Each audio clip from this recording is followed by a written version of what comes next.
అతన్ని బాగా కన్విన్స్ చేసి మ్యాక్సిమం మార్క్స్ ఏ విధంగా నేను చెప్పేవన్నీ కూడా వాస్తవాలు చెప్పిన పేపర్ దిద్దే వ్యక్తికి పేపర్ రాసిన వ్యక్తి పైన ఎక్కడ కోపం వస్తుంది తెలుసా? ఇక మూడో విషయం ఏం చేస్తారో తెలుసా? సాధారణంగా మార్క్స్ తగ్గడానికి గల కారణం ఇంకోటి చెప్పను. అలా పెట్టినప్పుడు కూడా మీ తెలివితేటలు అతనికి ఎట్టి పరిస్థితులు ఉన్నా అతని పెన్ను స్పీడ్కి పోయినా కొద్ది మీ మార్క్స్ స్పీడ్కి పెరుగుతూ ఉంటాయి. అతని పెన్ను ఇలా అవసరమైతే 1-2 మార్క్స్ కలిపే అవకాశం ఉంటుంది. అందుకే ఆయనకి ఇక్కడ అనిపిస్తుంది. ఆయనకి ఇక్కడ అనిపించిందంటే అది చేతిలోకి వస్తుంది. అది చేతిలోకి వచ్చిందంటే అది పేపర్ మీద పడింది. ఎంత ఇబ్బంది ఉంటుందో పేపర్ కరెక్షన్ చేసే వ్యక్తికి మీకు తెలియదు. మీరు ఇంట్లో కూర్చొని ఉన్నారు. ఇప్పుడు ఏ రకమైనటువంటి ఇంప్రెషన్ ఇచ్చినట్టు ఆయనకి నెగిటివ్ ఇంప్రెషన్ ఇచ్చినట్టు. ఇది ఆకట్టుకోవడం అంటే కాదు కదా. వాళ్ళని ఫెయిల్ చేయడానికి ఆయనకి మనసు ఒప్పండి. నువ్వు కూడా ఆ పేపర్ కరెక్షన్ చేస్తే నువ్వు అంతకంటే పెద్ద సాటిస్ట్ లాగా మాట్లాడితే ఎగ్జామినర్ని ఆకట్టుకున్న వాళ్ళు ఈ విధంగా నచ్చినట్లయితే షేర్ చేయటం, లైక్ చేయటం మర్చిపోకుండా. Welcome back to my channel. Dear students, ఈ వీడియోలో ప్రతి స్టూడెంట్ కూడా బోర్డ్ ఎగ్జామినేషన్లో ఎగ్జామినర్ అదే ఎవరైతే పేపర్ కరెక్షన్ చేస్తారో లేదా పేపర్ దిద్దుతారో అతన్ని బాగా కన్విన్స్ చేసి మ్యాక్సిమం మార్క్స్ ఏ విధంగా తెచ్చుకోవచ్చో కొన్ని టిప్స్ తెలియజేయబోతా ఉన్నా. సో ముఖ్యంగా ఏంటంటే ఫస్ట్ మనం అనుకున్నటువంటి మార్క్స్ సాధించాలి అంటే ఏ స్టూడెంట్కైనా మొట్టమొదటి షార్ట్ కట్ ఏంటంటే బాగా హార్డ్ వర్క్ చేయటం, బాగా ఎగ్జామ్స్ రాయటం, మార్క్స్ తెచ్చుకోవటం. ఇది తప్పదు. ఇవన్నీ చేసినా కానీ ఒక్కొక్కసారి మీరు అనుకున్నటువంటి మార్క్స్ రాలేకపోవటానికి కారణాలు ఉంటాయి. నేను బాగానే రాశాను సార్, అయినా నాకు మార్క్స్ రాలేదంటూ ఉంటారు. ఎందుకు మార్క్స్ తగ్గాయో అర్థం కాలేదు అంటుంటారు. వీటన్నిటికీ ఒకటే సమాధానం. మీరు రాసినటువంటి ఆన్సర్స్ ఏదైతే ఉన్నాయో అవి ఎగ్జామినర్ని అదే పేపర్ దిద్దే అతన్ని బాగా ఆకట్టుకోలేకపోయాయి, లేదా నువ్వు రాసినటువంటి తీరు పేపర్ కరెక్షన్ చేసేటువంటి వ్యక్తికి చిర్రెత్తుకొచ్చేలాగా ఉన్నాయి. ఇది మాత్రం అందరూ గుర్తుపెట్టుకోవాలి. ఎందుకంటే ఎన్నోసార్లు పేపర్ కరెక్షన్ చేసినటువంటి నాకు కూడా అటువంటి అనుభవాలు కలిగాయి కాబట్టి మీకు ఇప్పుడు అవి వాస్తవాలు చెప్పక తప్పదు. సో ఎలా మనం ఇప్పుడు అతనేమి పేపర్ కరెక్షన్ చేసే వ్యక్తికి మీకు మార్క్స్ తగ్గించాలనేటువంటి దురుద్దేశం కానీ చెడు భావన కానీ లేవు. అయినా మీకు మార్క్స్ తగ్గాయి అంటే మీరు కారణమై ఉంటారు. దీనిని మనం సమర్థవంతంగా ముందస్తుగా మీరే సరిగ్గా ప్లాన్ చేసుకుని ఉన్నట్లయితే ఎగ్జామినర్ని ఆకట్టుకొని మీరు అనుకున్నటువంటి మార్క్స్ 100కి 96%, 96 మార్క్స్ వరకు మీరు తెచ్చుకునే అవకాశం అయితే తప్పనిసరిగా ఉంటుంది. మొట్టమొదటిది ఫస్ట్ పాయింట్ నేను చెప్పొచ్చేది ఏంటంటే దీనిలో భాగంగా మొట్టమొదటి పాయింట్, సాధారణంగా ఎంత సీనియర్ టీచర్ అయినా లెక్చరర్ అయినా అది మనం అనుకునేది ఒక విషయంలో పొరపాటు పడుతూ ఉంటాం. అది మనం ఎన్నిసార్లు వద్దనుకున్నా కాదనుకుంటా ఉంటాం. అదేందో తెలుసా? హ్యాండ్ రైటింగ్ బాగున్నవాడు బాగా క్లెవర్ అనేటువంటి ఒక ఇంప్రెషన్కి మనకు వచ్చేస్తూ ఉంటాం. అది 100కి 100 రాంగ్ అభిప్రాయం, రాంగ్ నోషన్. అది అయినప్పటికీ నీ ఎంతో సర్వీసు ఉన్నటువంటి ఎక్స్పీరియన్స్ ఉన్న నేనైనా అది తప్పని తెలిసి కూడా గుడ్ హ్యాండ్ రైటింగ్ చూడగానే వీడు బాగా క్లవర్ అయి ఉంటాడని పేపర్ కరెక్షన్ చేసే వ్యక్తికి లిబరల్గా మార్క్స్, ఏ స్టూడెంట్ అయితే ఉంటాడో వాడికి లిబరల్గా మార్క్స్ వేస్తూ ఉంటారు. సో తప్పనిసరిగా మీకు సాధ్యమైనంత మేరకు ప్రతి స్టూడెంట్ కూడా తప్పనిసరిగా ఎగ్జామినేషన్లో కోడిరాతలాగా కాకుండా సాధ్యమైనంత వరకు మెరుగైనటువంటి అందమైనటువంటి హ్యాండ్ రైటింగ్ని రాయటం ద్వారా మీరు అనుకున్న దానికంటే ఎక్కువ మార్క్స్ అయితే తప్పనిసరిగా పొందుతారు. ఇది ఇప్పటికే మీరు ఎక్స్పీరియన్స్ చేసి ఉంటారు. మీ ఫ్రెండ్స్ వాళ్ళది చూసి కూడా మీకు అర్థమై ఉంటుంది. నీకంటే వాడు బాగా చదవడు, నీకంటే ప్రజెంటేషన్ తక్కువ ఉంటుంది, కానీ హ్యాండ్ రైటింగ్ వల్ల ఖచ్చితంగా మార్క్స్ అనేవి వస్తాయి. తప్పనిసరిగా మీకు సాధ్యమైనంత మేరకు, ఎందుకంటే అప్పటికప్పటికి ఓవర్ రైటింగ్ ఏం మారదు, కానీ మీకు సాధ్యమైనంత మేరకు హ్యాండ్ రైటింగ్ని ఇంప్రూవ్ చేసుకోండి. ఇది ఫస్ట్ పాయింట్. ఓకేనా? ఇక రెండోది, ఒకవేళ ఇప్పుడు నేనే ఉన్నా ఆ హ్యాండ్ రైటింగ్ బాగలేకపోవడం వల్ల మార్క్స్ కోల్పోయిన వాళ్ళ వల్ల నేను కూడా ఒకడిని.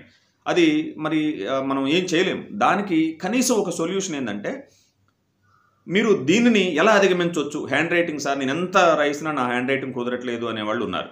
వాళ్ళకి సొల్యూషన్ ఏంటంటే కనీసం అర్థమయ్యే విధంగానన్నా రాయండి. దయచేసి అర్థమయ్యే విధంగా రాయటం ద్వారా మీరు తప్పనిసరిగా పేపర్ కరెక్షన్ చేసే వ్యక్తిని విసుగు తెప్పించకుండా ఉండగలుగుతారు.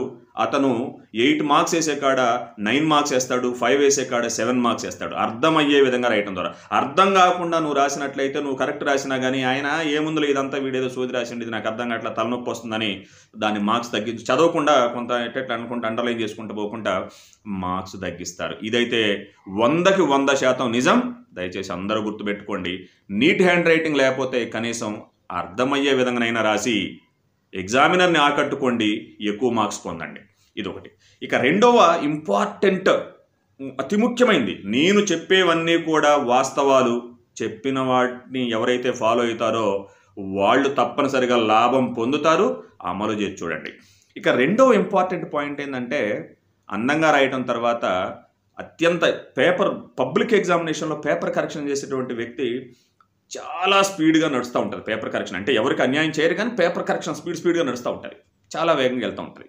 వెళ్ళేటప్పుడు జనరల్గా ఎక్కడ విసుగంటే, మీ మీద పేపర్ రాసిన వ్యక్తి పైన మొట్టమొదటి కోపం ఎవరికి వస్తుంది? మొట్టమొదటిసారిగా పేపర్ దిద్దే వ్యక్తికి పేపర్ రాసిన వ్యక్తి పైన ఎక్కడ కోపం వస్తుందో తెలుసా? క్వశ్చన్స్ అన్నీ, ఆన్సర్స్ అన్నీ వరుస క్రమంలో ఎవరైతే రాయరో వాడిని చూస్తే విసుగు వస్తుంది. ఎందుకంటే ఆ మార్క్స్ అన్ని ఓఎంఆర్ షీట్ పైన వేసుకోవాలి. మీరు రేపు బోర్డు ఎగ్జామ్స్ రాసేటప్పుడు మీరు చూస్తూనే ఉంటారు. ఆ ఓఎంఆర్ షీట్ పైన సీరియల్లో వేసుకోవాలి. వెనకాల ముందుది వెనక్కుంటే అతనికి ఎక్కడ లేని తలనొప్పి వస్తుంది. ఆయన తెలియకుండానే ఆ విసుగులో కొంత మార్క్స్ తగ్గించేయడానికి అవకాశం ఉంటుంది. వీడు నా ప్రాణాన్ని తీస్తాడు, ఈ పేపర్లు సరిగ్గా రాయకుండా నా టైం అంతా వేస్ట్ చేస్తాడు, వీడు నాకు తలనొప్పి తెప్పిస్తాడు. ఎందుకంటే సాధారణంగా పేపర్ కరెక్షన్ మంచి హాట్ సమ్మర్లో నడుస్తూ ఉంటుంది. ఆ ఎండలో మీరు రాసేటువంటి తలనొప్పి, ఆ చెమట, ఇదంతా వరుస క్రమంలో దొరకకుండా ఉన్నప్పుడు ఆయనకి ఎక్కడ లేనటువంటి విసుగు, చికాకు కలిగి మీకు తెలియకుండానే అతను మీ పైన బ్యాడ్ ఇంప్రెషన్ పడుతుంది. సాధ్యమైనంత మేరకు సీరియల్లోనే రాయాలన్నటువంటి నిబంధన లేకపోయినప్పటికీ సాధ్యమైనంత మేరకు సీరియల్లో రాసిన వాళ్ళకి ఎక్కువ మార్క్స్ వస్తాయి. ఇది నేను గట్టిగా చెప్పగలను. దయచేసి ఈ పాయింట్ కూడా మీరు ఫాలో అవ్వండి, ఎక్కువ మార్క్స్ తెచ్చుకోండి. ఇదొకటి. ఇక మూడో విషయం ఏం చేస్తారో తెలుసా? సాధారణంగా మార్క్స్ తగ్గడానికి గల కారణం ఇంకోటి చెప్పనా? కొందరు స్టూడెంట్స్ ఏం చేస్తుంటారంటే, అతి తెలివితేటలు ప్రదర్శించే వాళ్ళకి కావాలని కోపంతో, విసుగుతోటి మార్క్స్ తెప్పిస్తుంటారు. అతి తెలివితేటలు మేమేం చేసాం సార్, మేమేం అతి తెలివితేటలు చేసాం అని అంటారు అమాయకుల్లాగా. కానీ మీ అతి తెలివితేటలు ఎన్నోసార్లు నేను కూడా చూసాను. ఒకే క్వశ్చన్ 2 సార్లు రాస్తారు. ఒక పేజీలో రాస్తాడు, దాన్ని తీసాపోయి ఇంకో పేజీలో రాస్తాడు. అంటే అక్కడ మార్క్స్ వేయాలి, ఇక్కడ మార్క్స్ వేయాలని అది సాధ్యపడదు. ఆయన దిద్దేటప్పుడు 2 సార్లు కరెక్షన్ చేస్తాడు, 2 సార్లు అక్కడ 4 మార్క్స్ వేస్తాడు, ఇక్కడ 4 మార్క్స్ వేస్తాడు. కానీ ఈ మార్క్స్ తీసిపోయి ఓఎంఆర్ షీట్ మీద వేసేటప్పుడు ఆ మార్క్స్ ఈ మార్క్స్ 2 చోట్ల 2 తీసిపోయి ఒకే చోట వేయాల్సి వస్తుంది. మీ దొంగతనం దొరుకుతుంది. అప్పుడు అతనికి బాగా కాలుద్ది. కాబట్టి మీరు అట్లాంటి ప్రయత్నం చేయకండి. ఇక ఆయన వీడు నన్నే మోసం చేసి నా టైం అంతా విసుగు తెప్పించి పేపర్ కరెక్షన్ చేసేటప్పుడు మళ్ళీ పేపర్ కరెక్షన్ స్పీడ్గా నడుస్తూ ఉంటుంది, చాలా కాన్సన్ట్రేటెడ్గా నడుస్తూ ఉంటుంది. విసుగు తెప్పిస్తే ఇట్లాంటివన్నీ మీ పైన నెగిటివ్ ఇంప్రెషన్ పడి మీ మార్క్స్ కట్ చేసే అవకాశం తప్పనిసరిగా ఉంటుంది. అదొకటి. ఇక ఇప్పుడు 3 పాయింట్లు చెప్పిన. 4వ ఇంపార్టెంట్ పాయింట్ ఏంటంటే, కొందరు రాసినటువంటి దాన్ని అర్థం కాకుండా ఇప్పుడు బిట్ పార్ట్ లాంటిది ఉంటుంది చూసారా, అక్కడ కూడా పేపర్ కరెక్షన్ చేసి అతనికి మీ మీద కోపం వచ్చే అవకాశం ఉంటుంది. ఒకే ఆన్సర్ని ఏనా, బీనా, సీనా, డీనా అర్థం కాకుండా పెట్టి తెలివితేటలు చూపించాలని స్టూడెంట్స్ ప్రయత్నం చేస్తూ ఉంటారు. అలా పెట్టినప్పుడు కూడా మీ తెలివితేటలు అతనికి ఎట్టి పరిస్థితుల్లో నచ్చవు. మీ పేపర్ కరెక్షన్ చేసి అతను మీకంటే తెలివైన వాడన్న విషయం మర్చిపోకండి. మీరు కావాలని మోసం చేస్తున్నారని చూస్తే మాత్రం తప్పనిసరిగా అతను దాన్ని కొట్టేస్తాడు. ముందు అర్థమవుతున్నా కానీ అది ఏనా, బీనా, సీనా అర్థమవుతున్నా కానీ వీడు కావాలని చేస్తాడు, నన్ను మోసం చేస్తాడు వీడు అనుకున్న టైంలో కూడా కొట్టివేసే అవకాశం ఉంటుంది. ఆ రకమైనటువంటి పరిస్థితి ఎట్టి పరిస్థితుల్లోనూ తెచ్చుకోవద్దు. ఈ 4th పాయింట్ మాత్రం చాలాసార్లు టీచర్సు లేదా లెక్చరర్సు పేపర్ కరెక్షన్ చేసేవాళ్ళు ఎక్స్పీరియన్స్ చేశారు. ఇక మరికొన్ని విషయాలు చూసినట్లయితే పేపర్స్ని కొందరు ఏం చేస్తారంటే క్వశ్చన్ నెంబర్స్ వేయరు. ప్రతిదానికి మీరు క్వశ్చన్ నెంబర్స్ వరుసలో వేసుకుంటారండి. పేపర్ కరెక్షన్ చేసి అతను మీ పేపర్లో ఇబ్బంది పడకుండా ఎప్పుడైతే కనిపిస్తాడో అతని పెన్ను స్పీడ్కి పోయినా కొంత మీ మార్క్స్ స్పీడ్కి పెరుగుతూ ఉంటాయి. అతని పెన్ను ఇలా పోతుంది అనుకోండి, మీ మార్క్స్ పెరుగుతూ ఉంటాయి. అట్లాంటి వాళ్ళు పేపర్ కరెక్షన్ చేయడానికి సహకరించిన వాళ్ళకి అనుకోకుండా ఒకవేళ 35 మార్క్స్ రావాల్సిన చోట 33 వస్తే పోనీలే పాపం వీడేదో ఇబ్బంది పడ్డాడు, ఎక్కడో చూసి అవసరమైతే 1-2 మార్క్స్ కలిపే అవకాశం ఉంటుంది.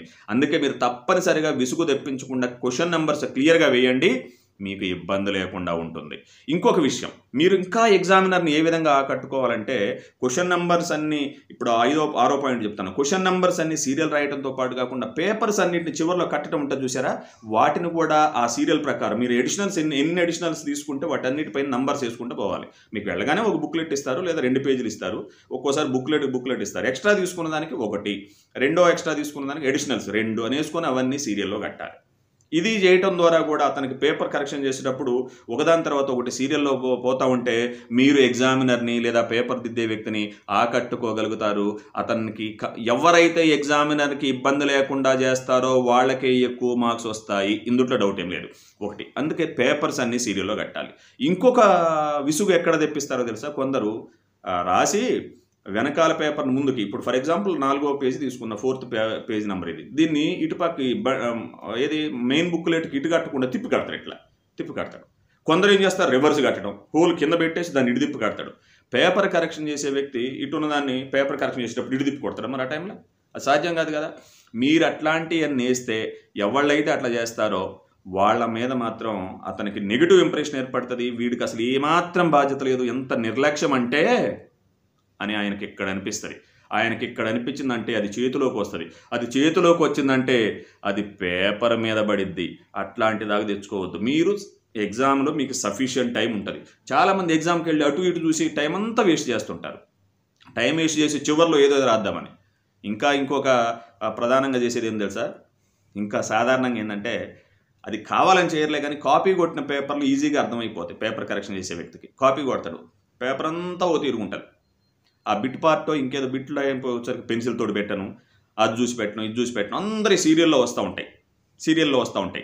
అందుకే ఎవళ్ళైతే ర్యాంక్ తెచ్చుకోవాలనుకుంటారో వాడు సాధ్యమైనంత వరకు ఎట్టి పరిస్థితుల్లో చూపించకండి. ఎందుకంటే ఎవరిది ఒరిజినలో ఎవరిది కాపీయో అర్థం కాకుండా ఉండి కాపీ కొట్టినోడికి ఆటోమేటిక్గా ఇక వీడికి అంత సినిమా లేదులే, అనవసరంగా వీడికి కూడా ఎందుకు ఇన్ని మార్కులు వేసుడు, ఫుల్ మార్క్స్ ఎందుకు వేయాలి, వీడు కాపీ కొడతాను తెలుస్తూనే ఉందిగా అని కావాలని కాకపోయినా ఎంతో కొంత కొద్దిగా వెనకాల మార్క్స్ పడతా ఉంటాయి అవి. కాబట్టి ర్యాంకర్స్ ఎవరైతే ఉన్నారో వాళ్ళు సాధ్యమైనంత మేరకు వేరే వాళ్ళకి చూయించి మీరు టైం వేస్ట్ చేసుకొని అందరి ఒకే మోసగా బండిల్లో మొత్తం ఒకే రకమైన ఆన్సర్స్ వస్తే అందరిపైన నెగిటివ్ పడింది.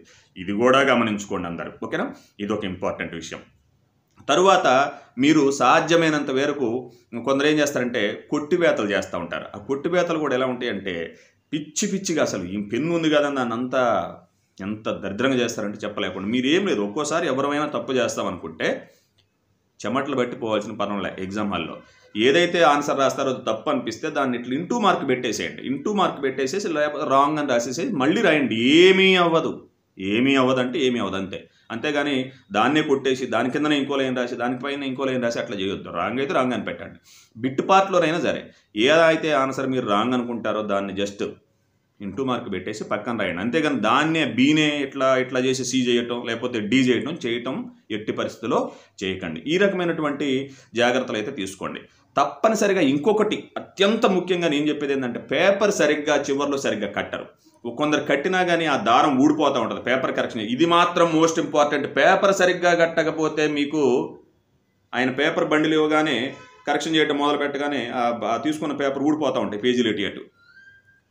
అది ఎంత ఇబ్బంది ఉంటుందో పేపర్ కరెక్షన్ చేసే వ్యక్తికి మీకు తెలియదు. మీరు ఇంట్లో కూర్చొని ఉన్నారు, ఇప్పుడు పేపర్ కరెక్షన్ చేసే వ్యక్తికి తెలుసు ఆయన ఇబ్బంది ఏందన్నది. ఆ పేపర్లు అన్నీ ఊడిపోతుంటే చుట్టూ పేపర్లు వాళ్ళందరూ కరెక్షన్ చేస్తూ ఉంటే ఈయన మాత్రం నీ పేపర్లు అన్నీ వరుసలో కట్టుకుంటూ కూర్చోవాల్సి వస్తుంది. ఆయనకి ఏం అవసరం చెప్పు, నువ్వు పిచ్చిగా కడితే పేపర్ కట్టుకోవాల్సిన అవసరం ఆయనకేంటి? ఇప్పుడు నువ్వు ఏ రకమైనటువంటి ఇంప్రెషన్ ఇచ్చినట్టు ఆయనకి నెగిటివ్ ఇంప్రెషన్ ఇచ్చినట్టు. ఇది కట్టుకోవటం అంటే కాదు కదా. జాగ్రత్తగా మీరు ఏదైతే పేపర్లు కట్టారో దాన్ని టైట్గా, కొందరేమో అసలు ఊడిపోయేటట్టు కడతారు, కొందరేమో టైట్గా ఏది ఉరితాడు బిగించినట్టుగా బిగించేసి అవి పేపర్లు తిప్పేది కూడా కాదు, ఇంత టైట్గా పెడితే పేజ్ ఎటు తిప్పేస్తుంటే కార్నర్ మొత్తం ఫోల్డ్ అయి ఉంటుంది అసలు రాకుండా. అందుకే ఎప్పుడు కూడా లూజ్గా ఒక ఏలు పెట్టి దానిపైన ముడేయండి. ఒక 3-4 ముళ్ళు వేయండి గట్టిగా, 3-4. ఒకటే దారం ఇట్ట కట్టేస్తే అది, ఎందుకంటే ఏ డిస్ట్రిక్ట్ పేపర్ ఏ డిస్ట్రిక్ట్ పోతుందో కూడా మనకు తెలియదు.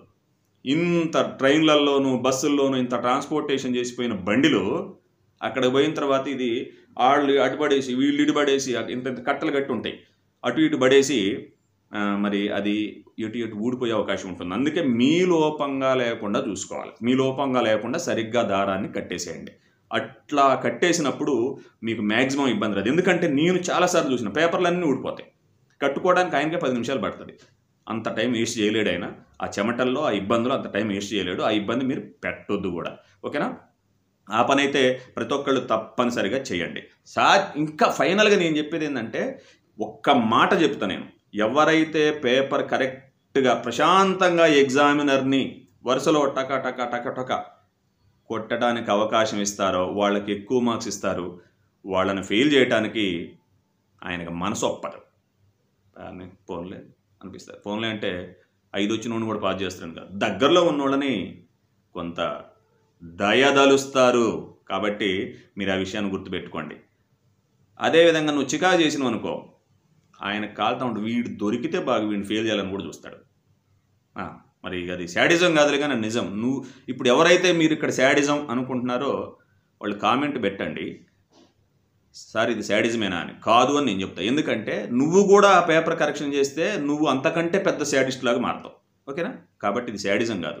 మీకు ఈ విధంగా ఒక్క మాట చెప్తాను. ఇప్పుడు ఓవరాల్గా ప్రశాంతంగా పేపర్ కరెక్షన్ చేసే విధంగా మీరు ఎగ్జామినర్ని సహకరిస్తే, వరుసలో రాసి కొట్టివేతలు లేకుండా సీరియల్గా రాసి అర్థమయ్యేటట్టు రాస్తే మీకు రావాల్సినటువంటి మార్క్స్ కంటే ఎక్కువ వస్తాయి. ఎక్కువ జీపీఏ స్కోర్ చేసేవాళ్ళు కానీ, 99%, 98% స్కోర్ చేసేవాళ్ళు కానీ, ర్యాంకర్స్ కానీ సాధారణంగా ఎవరంటే ఎగ్జామినర్ని ఆకట్టుకున్న వాళ్ళు, ఈ విధంగా ప్రజెంటేషన్ చేసిన వాళ్ళు, వాళ్ళకే ర్యాంకులు వస్తాయి. వాళ్ళే ఫెయిల్ అయ్యే వాళ్ళు కూడా పాస్ అవుతారు. ఈ విధంగా నేను చెప్పింది చేసి పాస్ అయ్యి మరి ఈ వీడియోకి నచ్చినట్లయితే షేర్ చేయటం, లైక్ చేయటం మర్చిపోకుండా 10 జీపీఏ తెచ్చుకోవటం, టాప్ ర్యాంకులు తెచ్చుకోవడం చేస్తారని ఆశిస్తూ I wish you all the best. Will meet in the next.